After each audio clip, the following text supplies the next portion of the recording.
pressure. Yeah, under pressure. Under pressure, under pressure. Yeah, I ain't under pressure. I ain't under pressure, no. I ain't under pressure.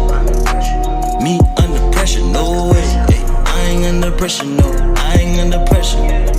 Regardless of the losses, hey, I'm still busting. I ain't under pressure. Broken promises, well, I'm still trusting. Mandingasalindile nayungeti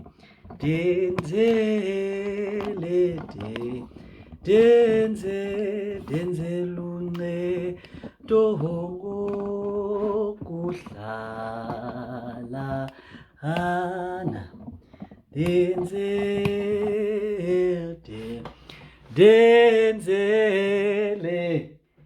ongokuhlala ana mandingasali mandingasali ndingenayumncedi denzele ngokuhlala hanam. Gosh, it's yet another episode. It's yet another day.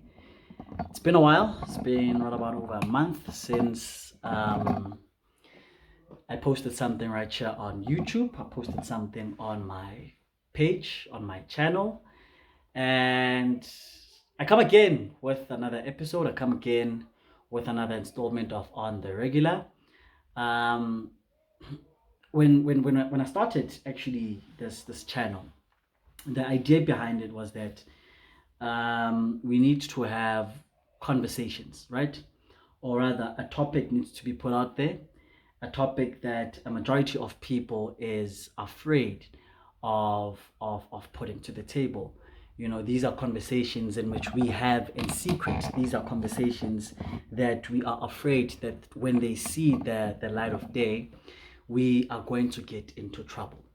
The purpose of us having this conversation, or the purpose of me putting it to the table, is because I wanna be able to not spark thought. I mean, each and every day our thoughts are sparked, but it's to put it to the table and say, hey, maybe this is a different perspective of how we can go about certain things. We often sit down and sit in our private areas with our private friends, and we have these conversations. And like I said, they never see the light of day.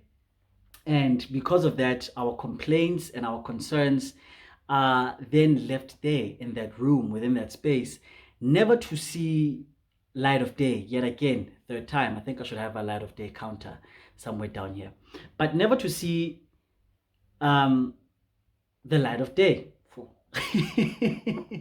But we leave them there, and after we leave them there, we don't engage, and we're gonna come back within the very same spaces and complain that we never really talk about this. So when I put something out there, I'm not putting it for me, but I know that there's a number of people, even if it's just one. And I'm not saying that you, by virtue of it, should associate yourself with it or should agree with whatever it is that I say. But I put it out there so that we can start to actually have the conversation around it, about it. And once it's put out there, then a lot of people can engage. The one thing, though, that I've gotten to learn, or I've gotten to realize, is that we are a generation of young people, a generation of young, sensitive people.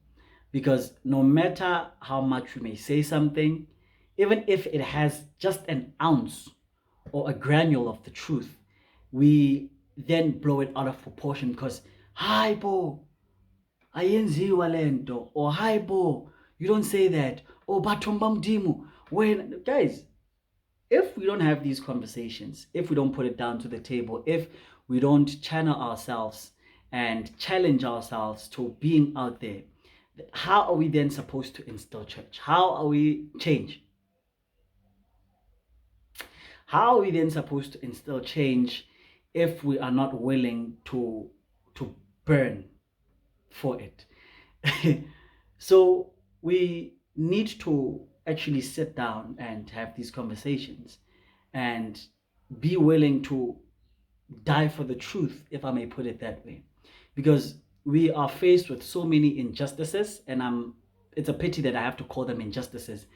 We're then put in a corner to accept something that we know is not right, that we know that we don't agree with, that we know would say this thing has the capability of hurting something or someone. But because we're keeping quiet about it and we're not saying anything about it, or we're not putting ourselves out there about it, we are then forced to accepting it as how it is. The last couple of days, I have been burning Facebook. I'll say it. For those of you that have me on Facebook, I have been burning Facebook, and it's been something that has been done deliberately, intentionally. We often shy away from the truth. It's a shame that I have to put it that way. And let's keep notice of something. The truth that is being said is something that is, or rather, not applicable to a whole lot of people. If it applies to you, then maybe you might take offense to it. But honestly, I believe that someone has to say it. And in as much as we may joke about it, we need to actually start talking about these things. We need to actually start putting them down on paper. We need to actually start taking decisions, right? Or thinking about these things that affect us, that affect our daily lives, that affect our belief and everything like that. And when we put that into consideration as to if we get these conversations, if we get these conversations, we find that we are, or rather would be, traveling in a certain direction that not only benefits the one person but benefits the other. I want to talk about the church today. I want to talk about youth leadership today. I want to talk about everything that encompasses us as young people in Christ. I want to talk about everything that encompasses us as young believers, as young leaders in the world of today. Because the way things are being done, we then are put in a corner where the future is not really certain, right? Where the future is most probably going to be a decision taken by someone, an individual today. And after that decision is taken, we're going to go back in our little corners, go back in our sacred rooms and have a conversation on how wrong that person was. But then we forget that we did not stand up for it. I don't want to vent, right? I do not want to vent. I do not want to seem as if I'm a better person, because already I assume that some people already would say, no. I am just merely concerned. I'm just in a position whereby I'm looking at how things are operating, and I need to tell it like it is.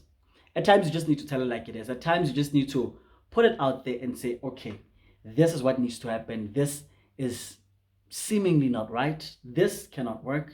This Jenna. And these are the things that I learned through my current tenure as a leader, having to work with most especially people whom are different, right? Or of a different caliber, or of a different background, or of a different generation, of a different leadership style. You get to learn quite a lot from these people. I always look up to people that lead with me, because I believe that there's something to be learned. I always believe, or rather look up to the people that lead with me, because these are people that would be able to offer you a different perspective on a certain manner, on a certain issue. And it gives you insight on how you can be able to read a person. It gives you insight on how certain people have certain traits and characteristics. And it's good, honestly, for a person to be in that position. It's good for a person to actually start to see things in a different perspective, in a different way. Because in doing so, you become a better leader yourself. In doing so, you get to realize that there is more to what meets the eye, or there is more to what I perceive it to be. And therefore, I should now be able to channel different facets that I have been exposed to in order for me to be able to then take a decision that is inclusive of everybody, or to take a decision that would make sense to everybody, or each and every stakeholder that is a stakeholder, fancy word, stakeholder that's involved within the decision that is about to be taken, right? Like I said, I'm here to talk about the church. I'm here to talk about leadership, especially young leadership. I'm here to talk about what we're doing right and what we're doing wrong, and how we should actually start to stand up for ourselves.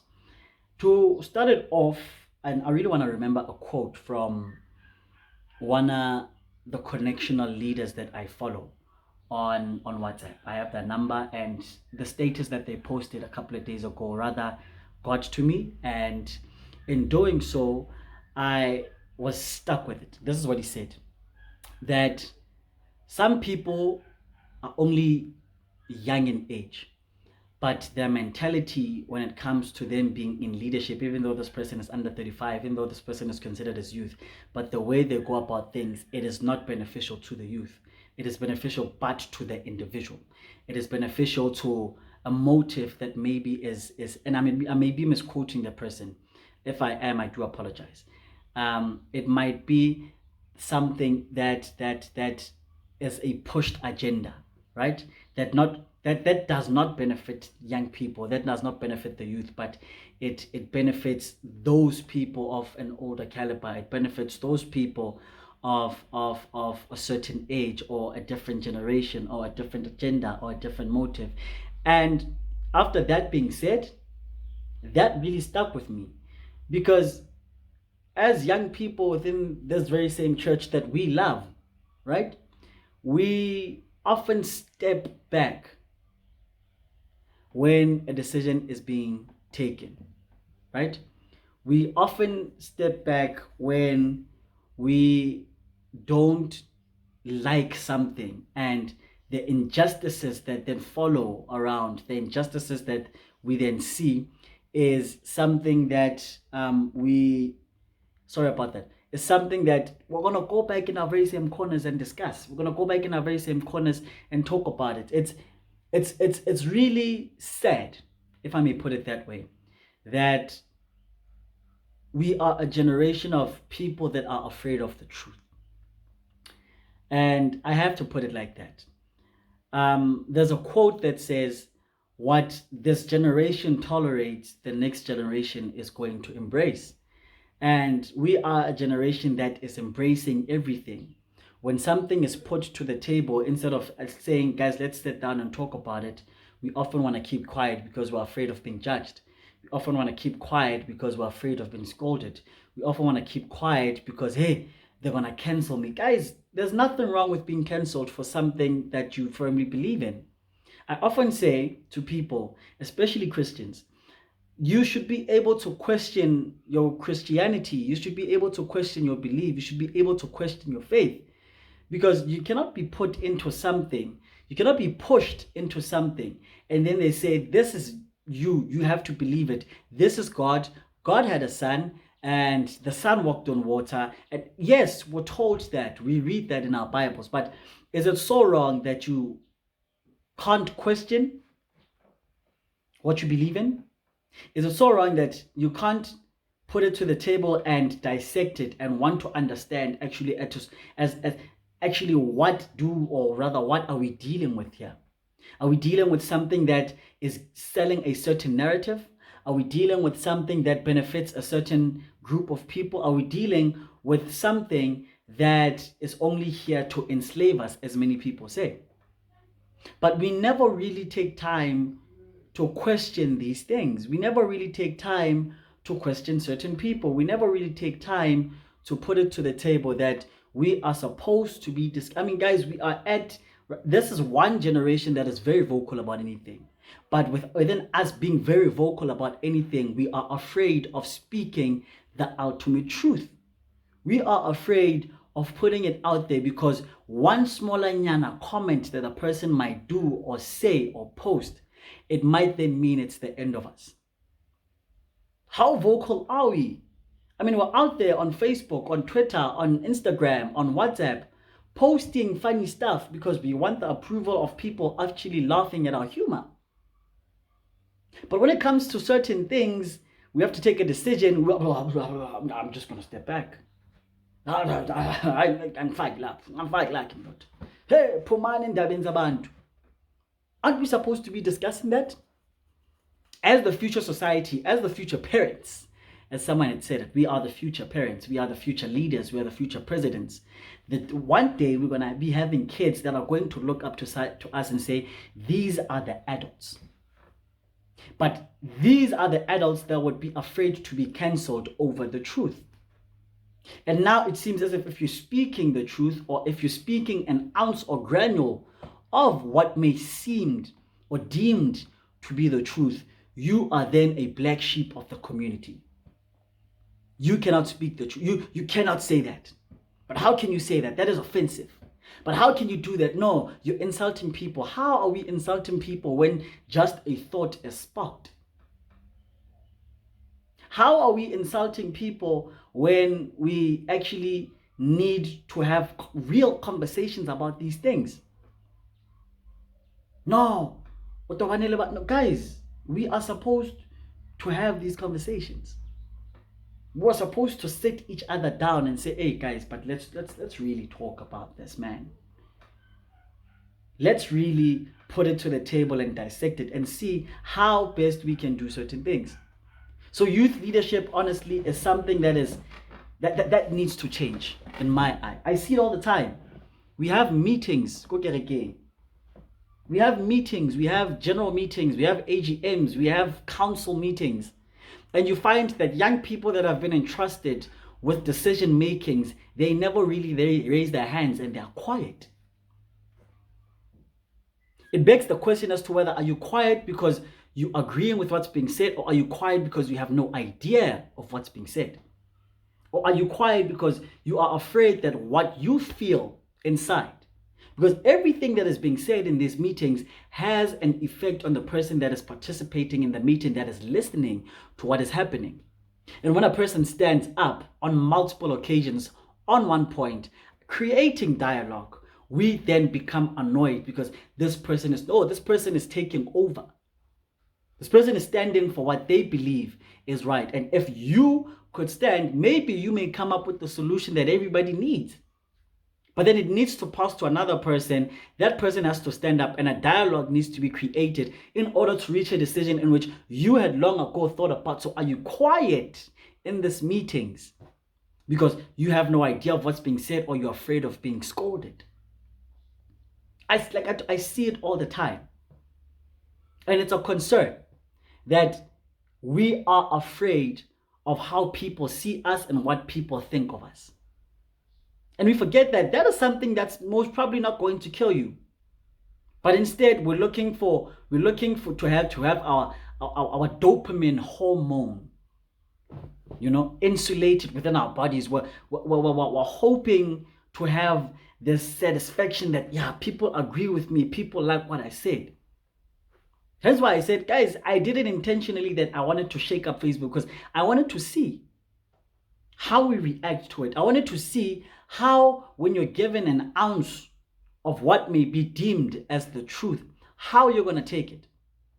Because it is how you then react to it as an individual that's going to determine as to whether we're going to be successful parents or successful future leaders one day. When we're so sensitive in certain manners, with issues, when we're so sensitive in certain things that I said, and it's quite sad. And we're letting things happen, we don't take the decision. So youth leadership, honestly, is something that is of great concern. It's something that is of great concern. We see what is really happening. Now, to the church, we know the truth. We know the truth of what's really happening in the church, but are we correcting it? Certain things are happening and we just say, I know, let's let it be, because you are afraid of being charged. We seem to forget that what happens on the inside, right, will affect what's happening on the outside. Take a person, for instance. If a person is depressed, the output in their performance in the outside world is always going to be tested. There's also going to be an evidence that this person is depressed. So what's happening within the structure of ours that we call the church, what's happening inside of it, will then affect the performance of the church outside and towards the people that want to come in. Because we have certain things that we see is going on and is happening and we're not addressing it. We're really not addressing it.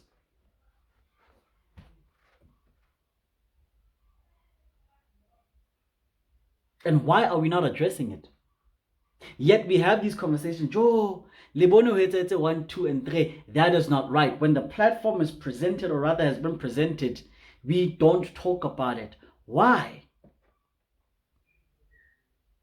But instead, we're forced to having these conversations within our own corners. And the conversation stayed there. And you find that the person that is communicating these things is making valid points. But because I'm afraid of being cancelled, or I'm afraid of what people may think, see me as, or rather assume where my mind is, we then let it go. We then don't talk about it. We then want to keep it in the dark. We then want to close it up and throw away the key so that it cannot be opened, so that you may not be able to access my thoughts. And see, oh, is this how you see? Someone posted, Kolo, is this how you see Abifo? It's about the post where I said, I'm really just trying to remember. I said, I am Methodist, right? And of course, I'm going to go to Seth and become Mfundesi because the pressures of life have gotten to me. I really need to put it out there. That's what I said, right? And it's really about how it was received. There are people that took offense to it. And if you did, I apologize that you took offense to that. But somewhere, somehow, these conversations are being had. I would say, does this person actually have the calling that they say they have? What change are they instilling? What impact are they having? Because if you say that you have a certain calling, then your calling must be felt, must be seen, and not be seen by everyone, but we must be able to see that, okay, this person is adhering to what they believe they are called in, and therefore is not succumbing to what are the regular duties that have been set. What different thing are we doing besides preaching and thanksgiving and the art of worship and mediocre drives? What are we doing?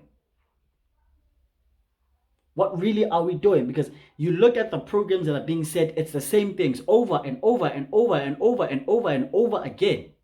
And then it ends up just being, or rather following, the popularity of a certain individual because they're going there. But when you talk about it and you say something about it, it becomes offensive. But then can we actually think, let's go back to it. Let's go back to it and actually start to talk about it. Are you offended because maybe it's the truth? Or are you offended because you thought about it and you did not want to talk about it? And you want to side with everyone because this is right. You see, the problem then becomes when one person says something is wrong, even though you know it's right, you will then be forced to say it's wrong because of how society deems it to be. You cannot say that. You cannot say that. But the truth is the truth. And when the Bible tells us that we need to speak the truth. I don't want us to get deep, but it tells us that we need to speak the truth. We need to talk about it. We need to put it on the table. We need to actually set it and say, this is how it is. Until you believe and you're following. And the funny thing, it is that as we say we are followers, not everything that is applicable to the Bible then is not applicable to us. Because it does not benefit us. Because it does not benefit society. Because it is not a kind thing to say. But sometimes hearing an ounce of the truth is what you need, and it's not going to be kind. We're often fed a narrative that God is kind, God is good, God is loving. Yes, we're given that narrative, but we're never told about the harshness of this dude. We're never taught about the harshness of God. We're never taught about that. And therefore, because now we're never taught about that, we then see church in a certain manner that this is how it needs to be. It needs to be kind. It needs to be accepting. It needs to be accommodating. It needs to welcome all these things. And therefore, it should not be harsh.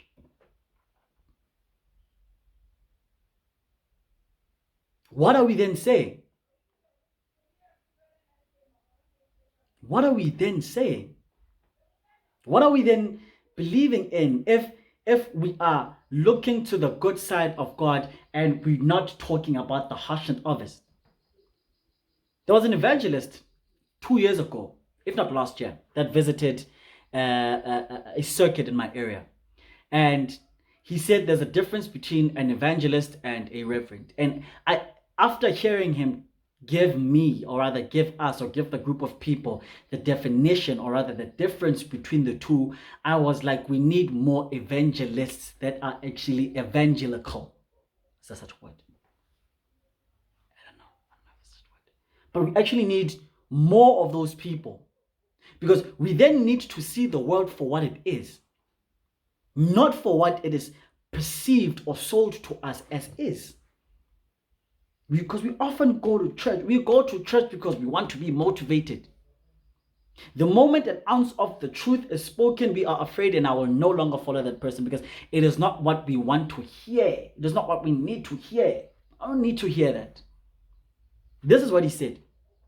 He said that the difference between an evangelist and a reverend is that Tina, as the evangelist, we need to tell you the truth no matter how much it hurts you.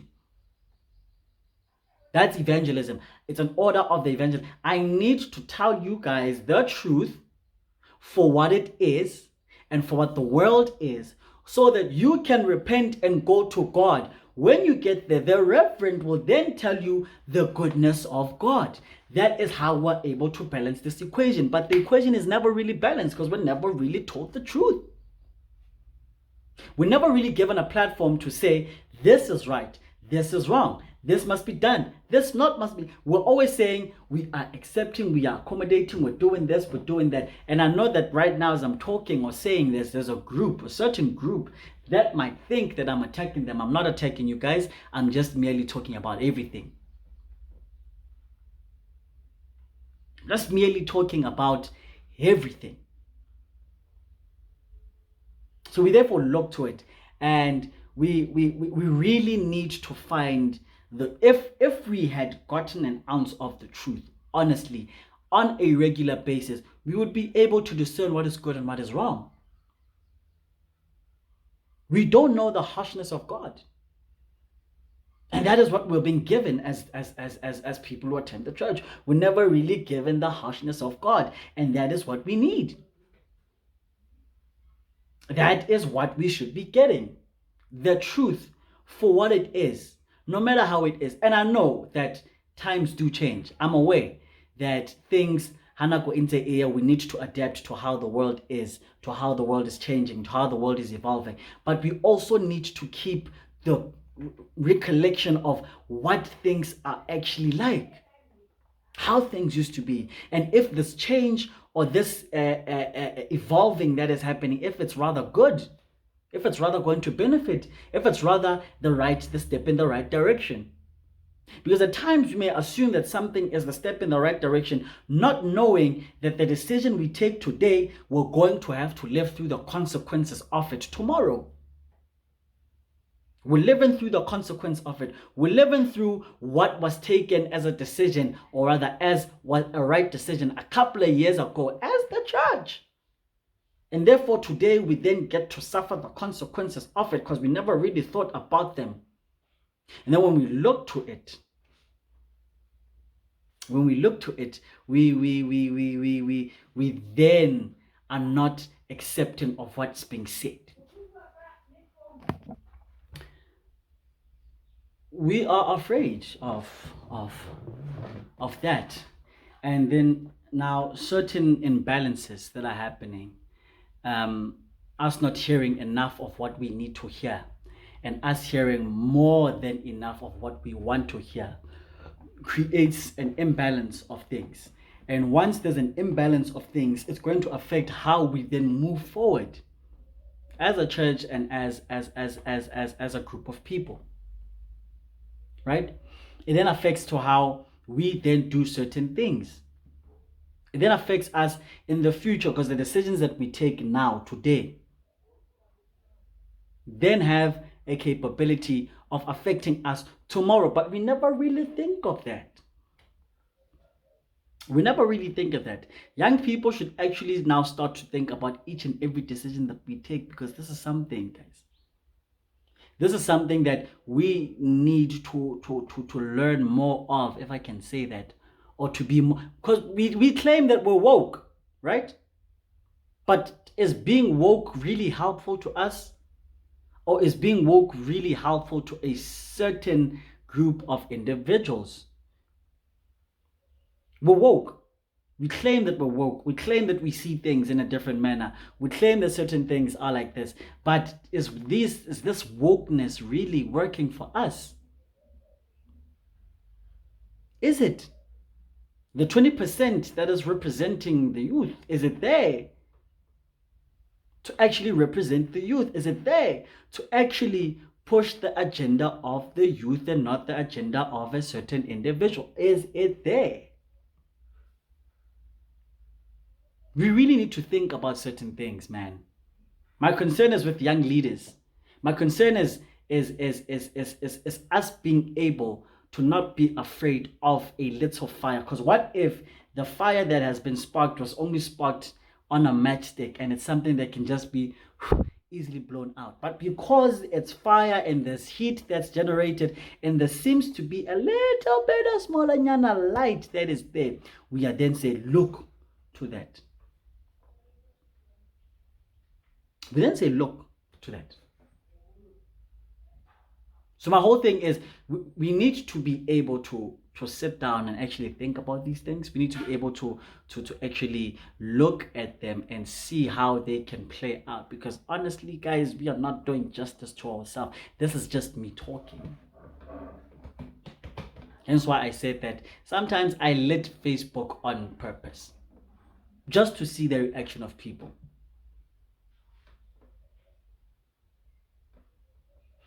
Just to see the reaction of people. And I got the reaction. This is not a statement that I'm making. This is not a PR stunt that I'm making. But it's to just spark thought. It's to spark a conversation. It's for us to actually sit down and talk about this. Like I said, if I offended someone, I do apologize for offending you. I apologize for that. It's not the intention, but it's merely offering a different perspective. We can't, guys, all think the same. If we think the same, then truly, what are we doing? If we're thinking in one way, and one heart, if we're thinking in one way, so it's not open, it's not like this, but we're thinking in one specific way. If we're thinking in what, then what's the purpose? What's the point? We're supposed to be saying, let's think like this.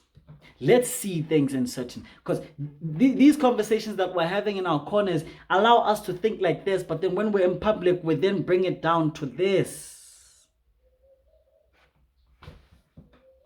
We'll bring it down to this. And we don't need to be bringing things to one narrow point, But we need to say, guys, let's sit down and let's open it up and let's see where we're about to take this. We need to be able to have a conversation to say that, where do we see ourselves when we're about to take this decision, and the ramifications of it, that this is going to lead to this, this is going to lead to this. This is where we want to be, but the decision to reaching that is not one that might be favorable to the majority, but the consequence of it is something that we need. But we never really offer ourselves that moment. We never.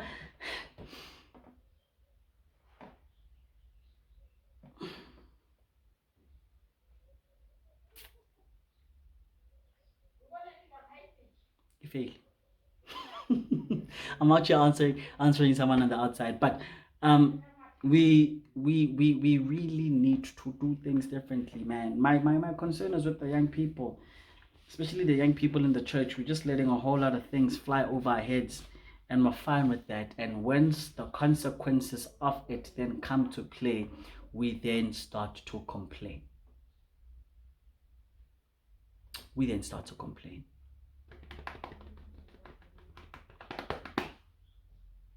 Because we never talk. I'm coming. I come back. And closing remarks.